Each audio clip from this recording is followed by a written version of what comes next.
কসম আল্লাহ, কোরআনুল কারীমের মধ্যে আছে।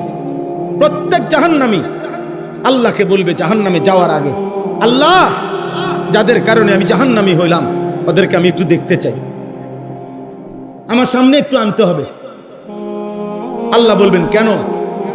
আল্লাহ তাআলা বলেন ওই নাফরমান বান্দা বলবে, আল্লাহ যাদের কারণে আমি জাহান্নামী হয়েছি আজকে আমি এখানে তাদেরকে আমার পায়ের নিচে ফেলে তাদের ঘাড় এবং গর্দানের মধ্যে পাও রাইখা মুড়াইয়া এরপরে আমি জাহান্নামে যাব।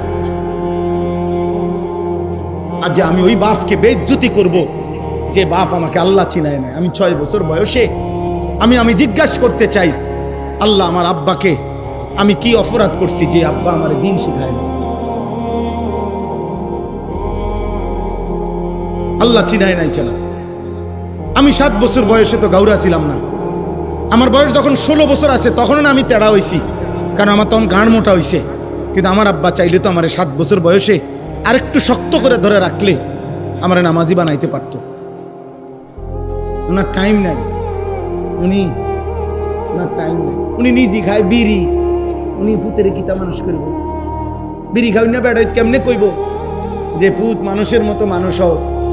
ভূতে যদি আব্বা আমনের মতো নি, হ্যাঁ বলেন না? এই জন্যই তো পিছায় গেছে, এই জন্যই তো পিছায় গেছে। নিজে নাফরমান, এই জন্য হিম্মত নাই। নিজের টাকা সুদের, তো ওই বেটার হিম্মত আসবে কোত্থেকে? অভিভাবকের টাকা, কিস্তির টাকা, হারামের টাকা, ওজনে কম দেওয়া টাকা, ওই হিম্মত পাবে কই?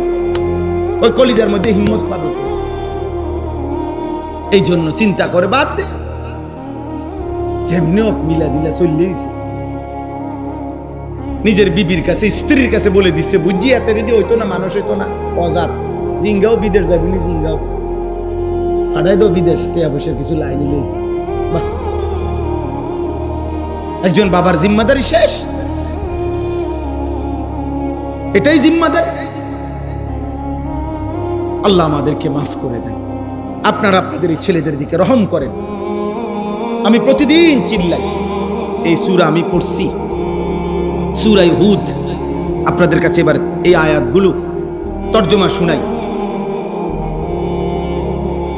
অল্প একটু মনে তো হয়েছিল শেষ হয়ে যাবে, কারণ কারেন্টের যে সদবদল, কিন্তু আলহামদুলিল্লাহ আবারও একটু পরিবেশ হইল, এজন্য আবার বলার ইচ্ছা জাগল।